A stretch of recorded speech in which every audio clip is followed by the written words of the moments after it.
queer and Latina, I think the best way to describe it is almost like being two people.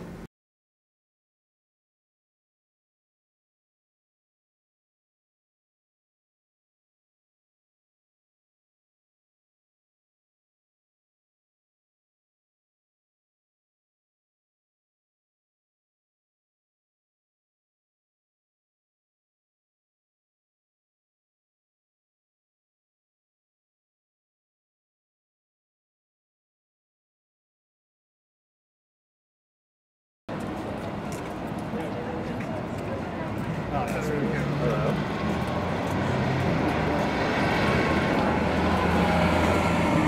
Hello.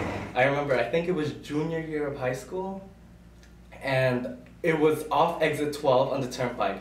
I was driving, my dad was in the passenger seat, and my mom was in the back. So once it got to exit 12, I started telling them, I was like, hey guys, I'm gay. And my dad was like, what? And my mom was screaming in the back, what did he say? What did he say? And she was getting very angry, and I was just like about to tear up. My dad was accepting. He told me that I was going through a phase. Well, he was accepting after the fact, but he was saying I was going through a phase and everything like that. But then he started saying that it was okay, and that he loved me. I believe my dad told her when they got home, but she didn't speak to me for 4 days. And when she did start speaking to me, we never mentioned it again. I just recently came out to my mother, which was an interesting experience because I'll be 23 this year, and for me not to have been living at home for like the past, 3 or 4 years was interesting because I didn't feel like I had to come out to her. It was just one of those things that kind of just happened, and our relationship is a lot better for it, and coming out to my dad was, it was it was the easiest thing that I never thought that I would have to do, because he kind of just bombarded me like with all these questions one day, and I was like, oh wow, okay, like we're having this conversation. And he was just like, no, I thought you were going to tell me when you were ready, and like I've had a feeling. I was like, wait a minute, how long have you been having a feeling about my feelings? Like, that's what I need to know.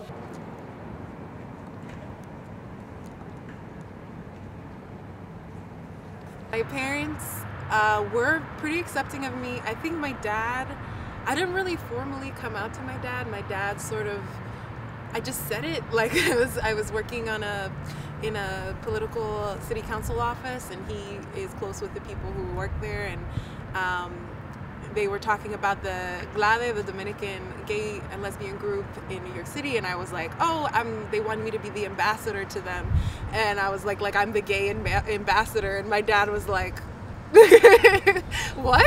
And then he was like, you're not gay, and then I was like, oh, we need to talk. So my mom started talking to me because she started seeing, she knew I had friends, and there was one guy that was my boyfriend. Yeah, friends.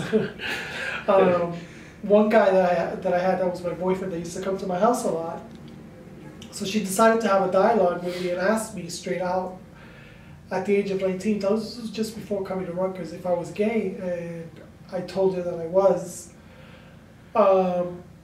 It was very difficult for her to, at that time, because there was, like I said, on TV, even nowadays, Latin countries, it's not viewed as a positive thing. It's so negative. Exactly. It's very negative. And so it was tough for her, but she got through it, and then luckily after that, made it easier for my brother to come out. When I came out, I told my mother when I was 15. I was young. I can't say that I had any type of experiment. I hadn't experimented sexually with any males, but I had a feeling, I had a crush on this one person, and I was like, wow, how could this be? I know this is frowned upon. I know, oh my God, my mother's gonna freak out. But eventually I couldn't fight it, and I was like, okay, you know what? My mother and I have always been very close. He knows that we have kind of like a crazy relationship. We're kind of like BFFs, not like mother and son. And I told her, and she was like, the first word that came out of her mouth was, "Did you experiment?" And I was like, "No, I haven't." She goes, "So how do you know if you haven't even tried it?" And I'm like, wow, yeah, I'm thinking she's gonna flip out, beat me up, and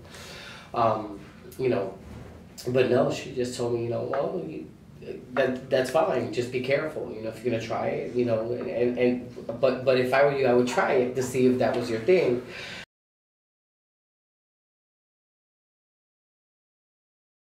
I think that the Latino community, and in general, perceives LGBT Latino identities in kind of a complicated way. I think that for the most part, I think we hear a lot of the negative, you know, like sort of like there's just extreme homophobia, and especially like for those of us who are from like Caribbean countries, you see it a lot.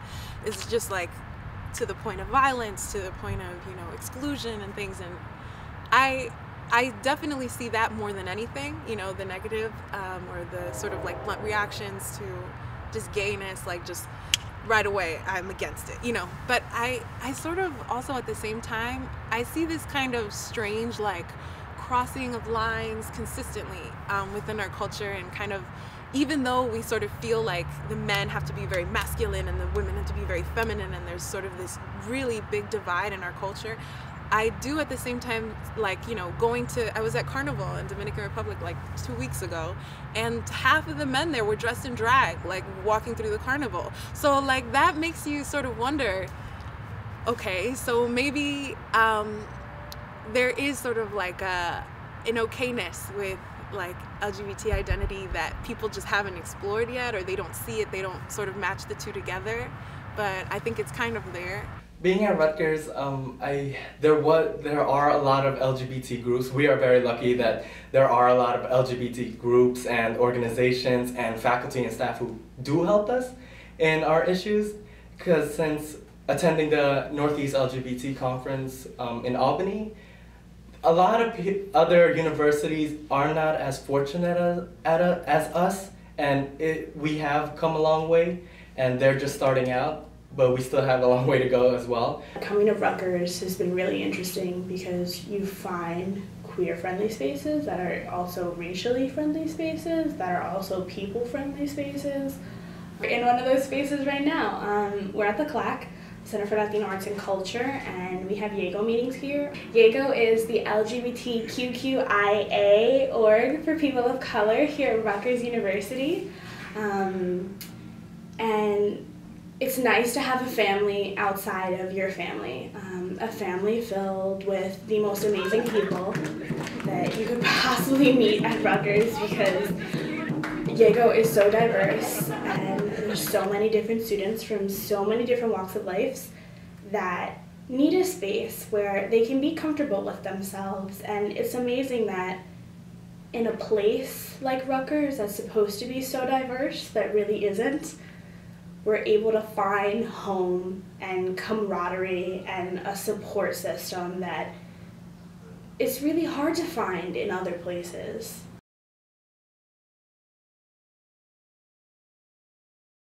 One of the ways that we can, you know, learn to bridge that gap is to try to get away from the labels and talk about more sex and sexual experiences and what they are in terms of what Latinos' sexual experiences are instead of labeling everyone. Because once you label, that's it. You're only talking about a certain part of the population, not the whole population. But your sexual experience, your sexual education, your sexual preference, whatever you want to look at it, doesn't define who you are as a person. You know what I'm saying? I say stop looking at the sexual preference of a person. Stop looking and labeling the gay, the straight, the bisexual, the transsexual, and look at the individual for who they are, you know what I'm saying, for what they can bring to the table. You know what? Because I've learned a lot I can learn a lot from a drag queen. You know what I'm saying? I can learn a lot from a transgender. You know what I mean? You know what I'm saying? And just that experience, just that lesson, just that education that they bring to the table, you know what I'm saying? That